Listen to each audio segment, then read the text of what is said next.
What's the biggest misunderstanding about you? Whenever you hear about somebody who's got, ridiculous amounts of money, their values are different than your values. You should be concerned about their agenda. What's your biggest fear? I'll be sad as my brain gets less capable. That disappoints me. Tell me one behavior we all should adopt. Reading a lot, being a student, that's a big part of my success. Richest and most powerful men in the world. Bill Gates has unleashed a technological revolution that has changed our lives. Bill Gates of 25 and Bill Gates of 70. Any change that you feel personally? In my 20s, being a maniac was the right thing. My competitors would say, oh no, you work too hard. And I'd say, yes, I do. If you're in a race, your 20s, when you have no wife and no children, that's the time to do it. If you get an opportunity to invite 3 Indians for dinner, who would that be? There was a mathematician, Ramanujan. I would have loved to have met him. Why do you think India is becoming a global talent capital for the world? Would hire people from India and bring them to the United States. Both the United States and India were kind of mad at us because we were taking, the smart people and moving them. In India, a lot of kids also fight with their parents on inheritance. Have your kids ever spoken to you?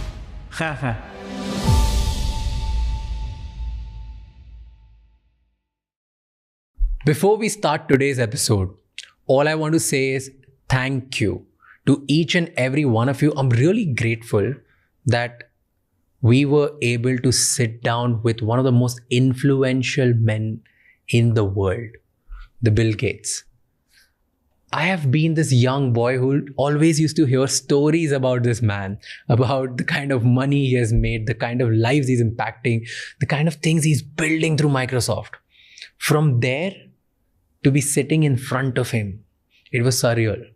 When I started the conversation, you could see it on my face that I was really nervous, really scared. I didn't know what to talk about. But as we went in the conversation, the podcaster in me took over and we spoke about his fears, his misunderstandings, the mission, and what is he doing today. Today, I want you to see this episode from a lens of a 20-year-old sitting with Bill Gates and figuring out what goes on in his brain. This episode is truly special because I could have never thought that Bill Gates will be on our podcast this soon in our journey. I always had a belief that we will be able to sit down with the smartest people around the world, but it'll happen this soon. I can't believe this right now. I just want you to enjoy this episode the way I did. I want you to sink in that this is happening because it's not sinking in with me. And I just want to tell you that there are more episodes coming. So keep supporting us and hit the subscribe button right now.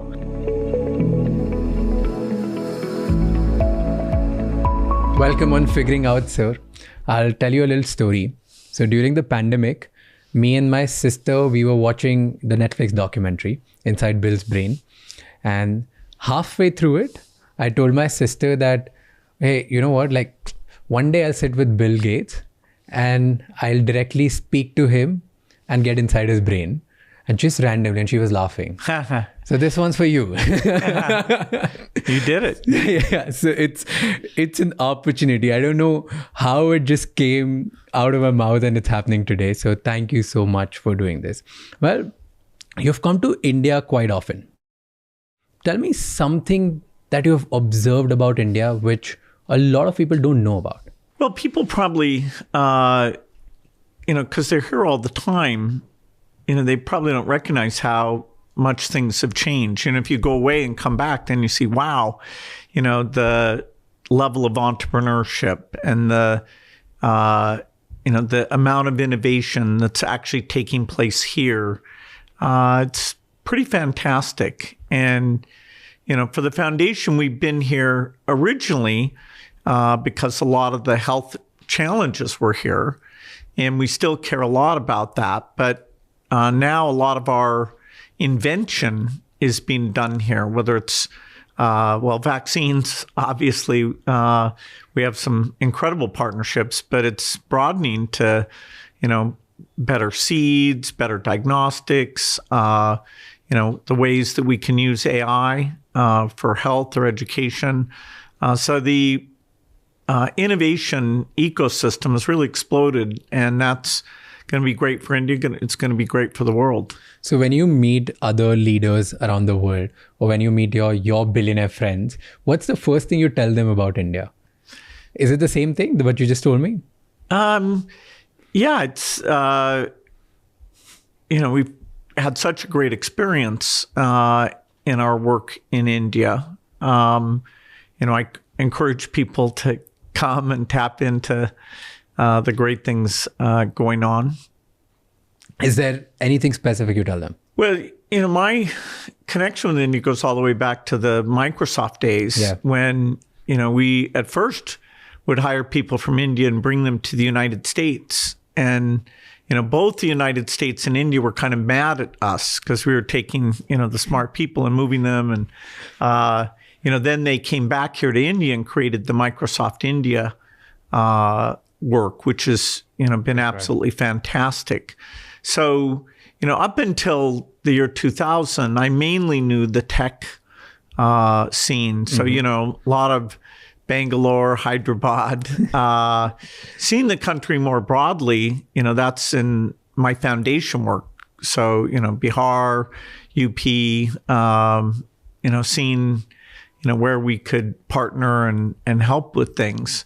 I still want to take more vacation here. I've done it a little bit, but, there's a lot of great places in India that I haven't been to. Talking about Microsoft and taking people from here to US, people like Satya Nadella, Sundar Pichai, there have been incredible CEOs around the world.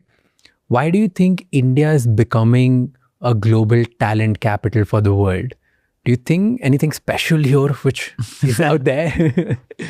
Well, 20% of the world's people live here in India. And India's had a particular emphasis on, engineering, software, and turned out a lot of top people. And so when you get people like Sundar, Satya, who are both great at engineering and at management, that's a magic combination. And, so they, these companies, are looking anywhere in the world to find that mix. And, so India's getting about its fair share of those top leadership positions. And, it partly comes from having great universities, not just the IITs, but starting with them, that's using the incredible talent that's here. So talking about Indian talent, you do a lot of philanthropy work here, and you've met a lot of talented people here, a lot of rich people here as well. You believe that all the money that rich people have, or like people who have made wealth for themselves, they should use it for charity work, they should pledge it. In India, usually a lot of people believe that as parents, it's their duty to save everything for their kids, for the inheritance, right? Like the kids will get everything. What do you think is the right mindset? Using all the money for pledging and giving it back to the society, or giving it to the children? Well, I think, everybody gets to decide on that. In my case, my kids got a great upbringing and education, but, less than 1% of the total wealth, because I decided it wouldn't be a favor to them. It's not a dynasty. I'm not asking them to run Microsoft. I want to give them a chance to have their own earnings and success, be significant and not overshadowed by the incredible luck and good fortune I had. And different families see that differently. I think the people who've made fortunes from technology are less dynastic, and so they'll even take their capital and give a lot of that away. You can have a view of giving away your capital or just giving away your earnings. And of course, I love all philanthropy, but the tech sector is probably the most aggressive about giving most of it away. In the other sectors, you have not seen that in any other kind of industry where people try to give not to the same degree. It tends to be giving more, giving some portion of the profit as opposed to the actual base capital. In India, a lot of kids also fight with their parents on inheritance. Have your kids ever spoken to you and be like, hey, why are you not giving us everything or anything? Has it ever happened? You don't want your kids to ever be confused about your support for them and your love for them. And so I do think explaining early on your philosophy, that you're going to treat them all equally and that you're going to give them incredible opportunities, but that, the highest calling for these resources is to go back to the neediest through the foundation. And, they've seen the success of the foundation. I hope they're very proud of the foundation. And so, I've seen cases where kids actually tell their parents to be more philanthropic. I think the younger generation sometimes actually is pushing against this idea of the wealth just being passed down mostly. So it's every family's a bit different. I have last question on India, and then we'll get to the foundation work and try to understand you as well. If you get an opportunity to invite 3 Indians for dinner, dead or alive, who would they be? Well, I get to spend time with, some incredible people in India. And, I get time with the Prime Minister and understand his vision and how we fit into that, this, 2047 thing that, everything is lining up to try to achieve that. I get to meet, there was a great scientist, Raj Bhan, who created the Department of Biotechnology. There was a mathematician, Ramanujan, who I would have loved to have met him because he was almost mysterious how he was so genius at what he was able to do. I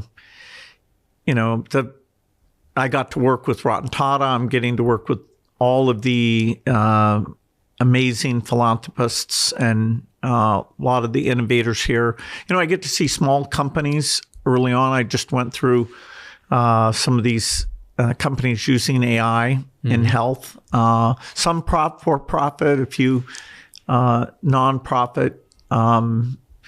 We had a great 25-year celebration, and this great sitar artist, came, and that was a pretty special thing. Nice. So it'd be hard for me to pick. There's so many incredible talents. You can't pick 3.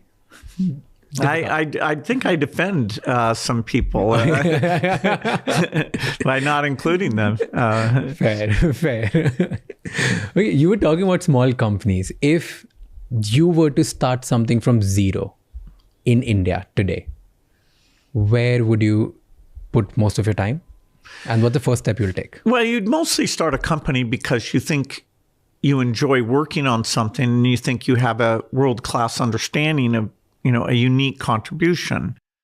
For me, that was software. For this day and age, if you think you understand, fusion, that's great. If you're successful, which that's risky, you could really improve the world. AI is sort of today's equivalent of what I did when I was young, to see, wow, the possibilities are unlimited. And so, I'd probably be doing one of these new AI companies if I was starting out today. Do you still feel there's a lot of opportunities in AI to build something as significant as what you've built, or it's pretty late? Well, the big companies are putting a lot of money into it. And the number of companies globally is huge. I mean, many people didn't even know these Chinese companies were doing all this work, and yet, some of the best results over the last 6 months have come from 3 or 4 of the models there. So it's not, when I got going in computing, it was a very small set of people, and people thought we were crazy that we set a computer on every desk and a computer in every home. And that just seemed strange to people because they couldn't see they didn't get software and they didn't get the exponential improvement of the chips was making computing, basically free. So I'd say it's tougher to get out in front. There will be new companies. I mean, NVIDIA, is almost as valuable as Apple and Microsoft, and yet, they came into prominence only really in the last 5 or 6 years, although they're about 15 years old. So there are opportunities, and there will be some new companies that use AI to achieve unbelievable success, but it'll be 2 or 3 out of 10,000. And, would I be able to do that again? Hard to say. You talked about, like, when you started, a lot of people thought that, oh, what are you doing? This is some random thing these guys are trying to do. They may be stupid. They may be thinking too big, whatever, right? And over the time, every time you do something big, usually people do not understand you or anyone, like not just you, like whoever wants to start something new and big. In today's world, or as of today, what's the biggest misunderstanding about you? What do you think? What do people misunderstand about Bill Gates? Well, whenever you hear about somebody who's got, some degree of power or, ridiculous amounts of money, you might think they have grand schemes, and they're, there's almost a sense that, their values are different than your values, and that you should be concerned about their agenda. Hopefully for the people who actually do know me, and how much I love the foundation work, and how I work with my friends or my kids, it's very different from the people who just think, oh wow, he's one of these guys who's pushing levers and has too much money and too much authority. So that people misunderstand about you. And talking about misunderstanding, have you made any major mistake that people don't know about? Well, some of my mistakes are very public. I mean, Microsoft, we had lots of products that didn't work. We did a phone operating system, and now, Android, took that position. So I certainly, messed that up in a huge way. For the foundation, we often have multiple plans. We wanted to have an HIV vaccine. We don't have that yet. We're working on a very cheap toilet, but it's still too expensive. So that's taking a lot longer. We don't have polio eradication done. I'm still very committed to that, but it's taking a lot longer than we thought it would. So talking about foundation work, you've impacted millions of lives, and you spend a lot in making people's life better. What's your biggest challenge today? Because somebody who's watching this might think that at your level, with so much power, influence, money, you can actually fix a lot of problems. What do you think is your problem? Like, what challenges do you see here? Well, I love the scientific challenges. I mean, we still don't fully understand malnutrition. We have some tools to reduce it, that it's super exciting. But, I'm really pushing our research workers hard that, okay, we need to know more about that. I do think getting money to help the very poorest countries, a lot of which are in Africa, Asia, many of the countries are having good economic growth. And Africa has a lot of unique governance or instability or disease challenges. And so telling people they should, help out other humans, even though they're far away and speak a different language, that's not as easy as I thought it would be. Right now, some of the rich countries, including my country, are cutting their aid budgets, and I'm very disappointed. To me, that's not, the golden rule of treating people like you'd like to be treated. So what do you think all the people who are watching this, including me, young people should do so that we could convince more people to help other people? Well, when you're young, if you're here in India, you can probably travel, some modest distance, an hour or two, and see people, who don't have the same opportunities you do, that, they're smart, but their school's not good, or, they get some health problem and they're not able to access things. I would say in India, programs like the aspirational district program, India does talk openly about the places that are the worst off. And that's pretty impressive. Even issues like sanitation that most governments, you wouldn't catch them talking about toilets. Yeah. This country, took on a pretty aggressive plan and made a lot of progress on that. So you can go out and see people and develop empathy without going too far. And you spent hours and hours and days in this country. You spent millions on vaccines and trying to take care of healthcare challenges.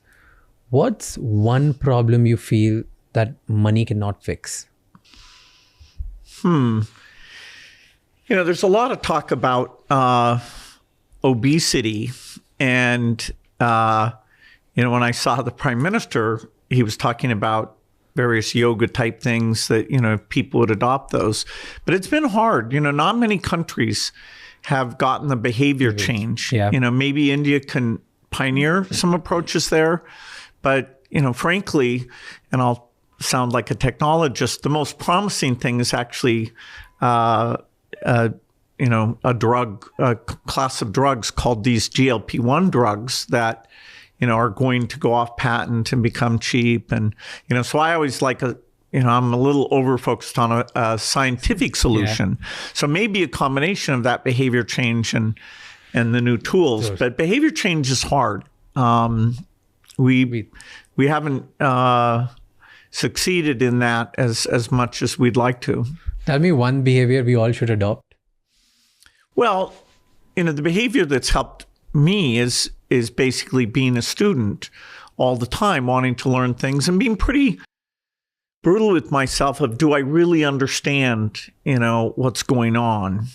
Do I understand some AI thing or some disease thing? And, fortunately, I can meet with people who, in many cases, can help me understand. And then, knowledge, if you're careful about building your knowledge, it all kind of connects together. But, reading a lot, being a student, having people who can teach me, that's, been not only fun for me, but also a big part of my success. So all of the people who are watching this actually feels pretty validated at this point. Good. Because this whole podcast is about learning from really, really incredible people like you. And Fantastic. We have so many questions that we just keep asking to learn more, to get inside brains. So thanks for validation. Perfect. Okay. What's fascinating for me this time in your journey, like this time you visit to India, the full Gates Foundation board is here, right? And that's pretty unique, and they get to experience India. What do you think? What are your priorities with regards to this nation? Why the whole board is here? What you guys are trying to figure out? What are the things that you're doing? Well, as much progress as we've been part of achieving here in India, there's still a lot to do. The child to death rate is about a third of what it was, but it's still almost 3 times higher than in a rich country. So we should all want to close that gap. That's equity. I mentioned malnutrition. The country is very serious about that, and yet, it means that your brain never develops. And sadly, if whatever dietary or disease things affect you during pregnancy in your first year, even if later you get a fantastic diet, your brain and your physical capabilities, they don't adjust. You're, sort of permanently affected. And so, we're working with some great scientists here. We have a lot of the tools of biology have gotten a lot better. So I do think, in the next decade, we'll totally get to the bottom of that. And I'm thrilled to do that. And a lot of the scientists we partner with, including some at ICMR, but lots of institutions around the country, they're also committed to that. So you work here a lot, and with the foundation, you work around the world, a lot of things.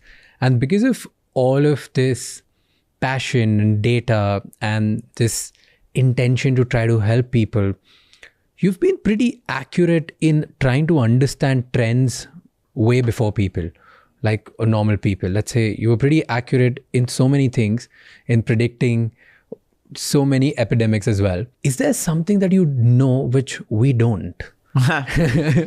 Like, how do you spot these things way faster?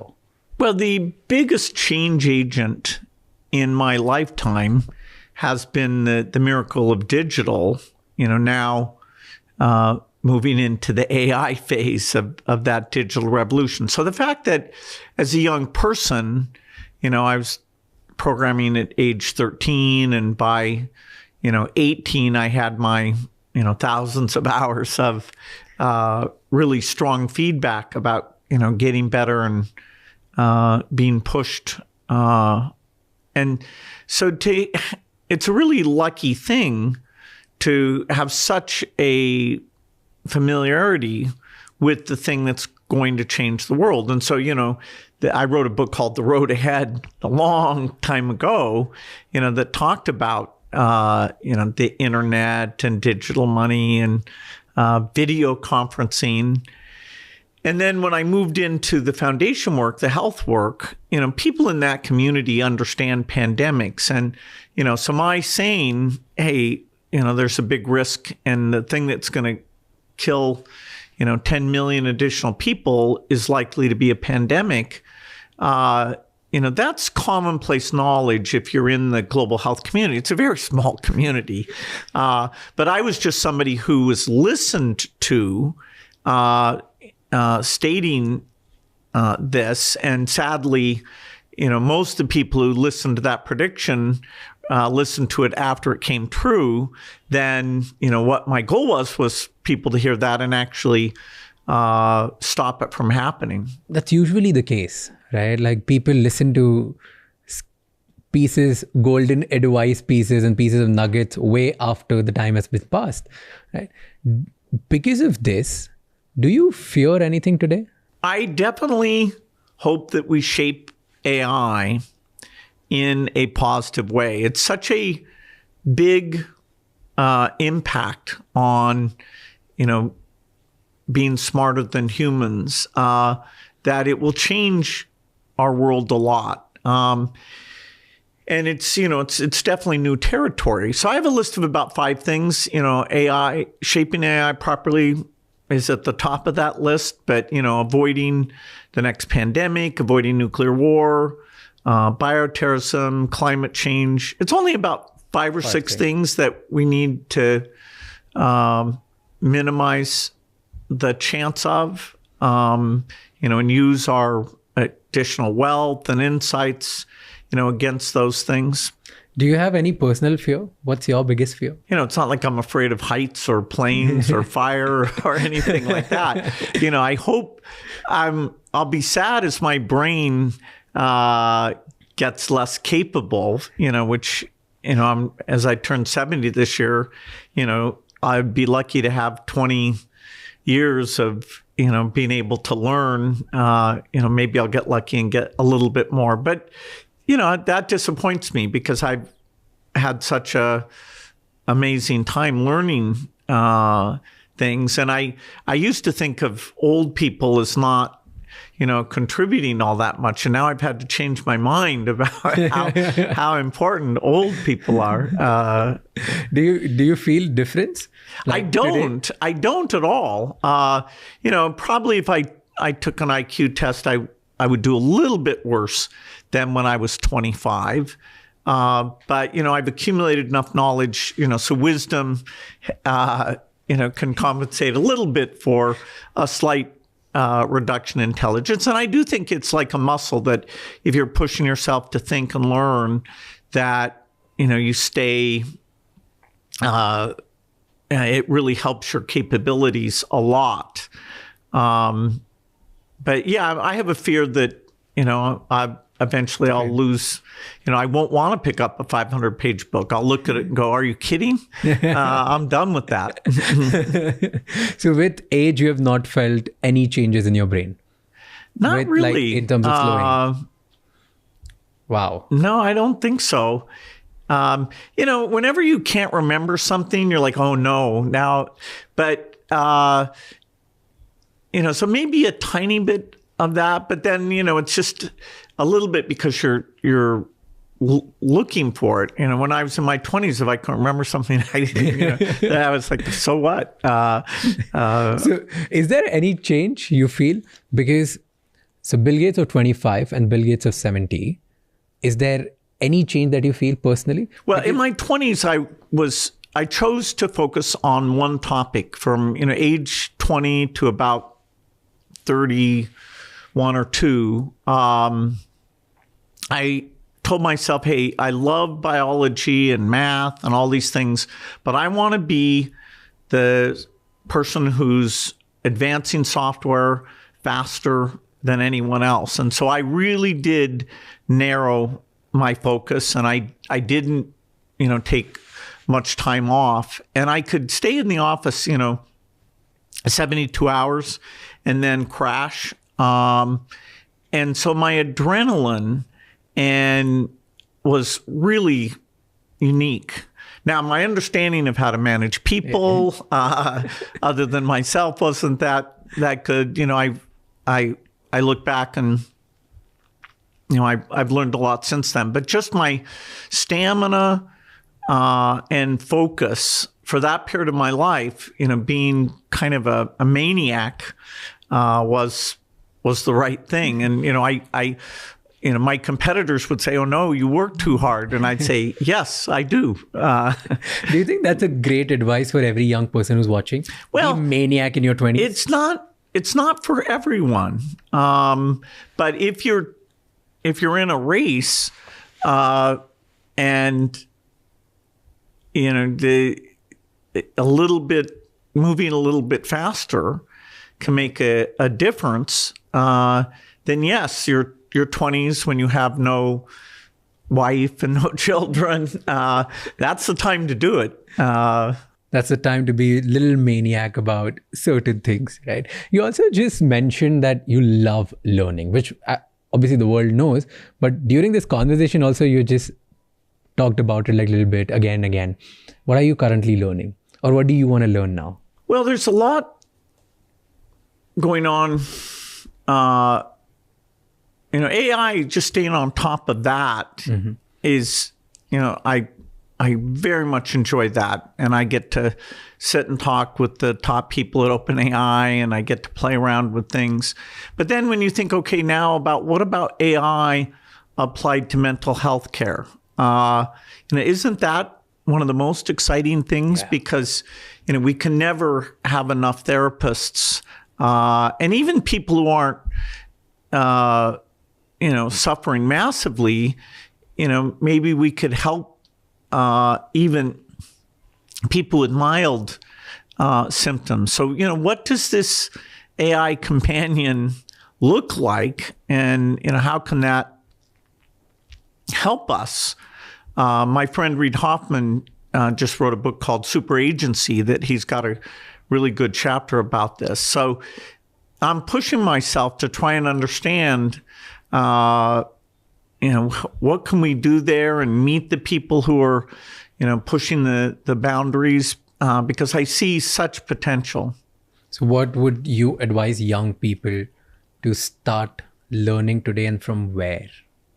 AI itself? Well, if you have a mathematical mind, not everyone should learn AI. Okay. These tools are going to be available to everyone. And so you ought to be a user of AI. But the underlying stuff, that's a pretty narrow set of people who will have an opportunity to, push on a new training method. And even people who grew up with software, some of them don't really get this because it's a bit more mathematical than it is just a programming type thing. So it's as a user that, okay, if you like doing creative work, yes, AI is going to change your world, and AI hopefully can help you do things faster and better. So my prescription would be, yes, to use it for the areas that you're excited about. Any area that you're excited about, learn about that and try to make a bridge between AI and that industry. Right. I mean, the internet has so much educational material on it. So between all that material and then an AI that can help, take long documents and you can have a dialogue with it. You can do it in text, or you can, now do these generate podcasts about things. It's a great time to be a learner, right? When I was young, I had to go to the library and, read the encyclopedia alphabetically, no multimedia. Yeah. This is a paradise. Yeah, thanks to you guys, because the digital world. Yeah, the digital world. You made it easy for us. We don't know the world, what it looked like to go to a library and read about something. We get fidgety if we don't get an answer in 3 seconds. Okay, I have last 2 questions for you. One is, in your philanthropy work with the foundation, how is India contributing to your global strategies? Well, more and more of the innovation is being done in India. India's, got a depth of talent and a desire for frugal solutions. And so even though the rich world, US, Europe, we have a lot of talent. And for some basic science thing like immunology, a lot of the new insights will keep coming from those institutions. But when it comes to actually putting the pieces together, including something like AI for healthcare. I was just meeting with a number of companies working on various pieces of that in India. And so we need better seeds and we need better weather advice for farmers.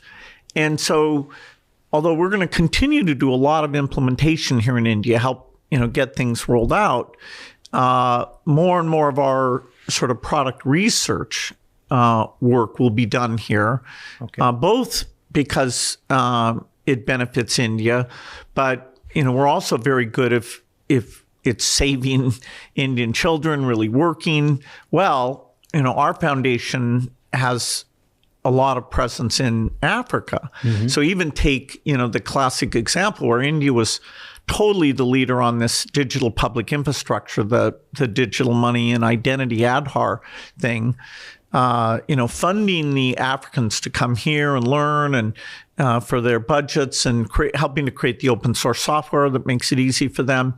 That's now a huge agenda item, which is kind of a South-South thing with a little bit of facilitation from us. Got it. And here's the last question. If the world had to write one sentence next to the name Bill Gates, what would you want them to write? I don't do my work based on some epitaph. Ideally, they'd say that, wow, there were these diseases around, polio and malaria and malnutrition. And, now we don't have to think about that, partly because he championed, putting more great thinking and resources into ending those problems. And so, I hope people look at the word polio and go, what was that? When you read Dickens novels and they talk about somebody had consumption, it's like, what is that? Well, that's actually TB. So we still, not in the UK, we don't have much, but we still do. They just changed the word. So, hopefully some problems that we can actually finish and then move on. Which problem do you think will be finishing Well, first? polio, I expect even in 5 years, and that'll give us the credibility to go after things like malaria and measles. That's amazing. Oh, it is. It's going to be fun. It's amazing. If in 5 years we can make that a reality, it's going to be incredible for the humankind. It's wow. Yeah, I'm it's excited. only happened only once. Smallpox was eliminated back in 1980. So, polio, serious disease, it's going to be the second. Wow. I really, truly wish that it happens faster than what we've just talked about. And I hope by the time the foundation gets in full-fledgedly in the work, I believe instead of not 2, 3, there could be multiple of them so that you lost counting. That should be the goal, and I'm expecting for it. Well, thank you so much for doing this, sir. It was pleasure having you. When I was a kid, I was growing up in school, you were the richest person in the world. And before I gave it away. Yeah.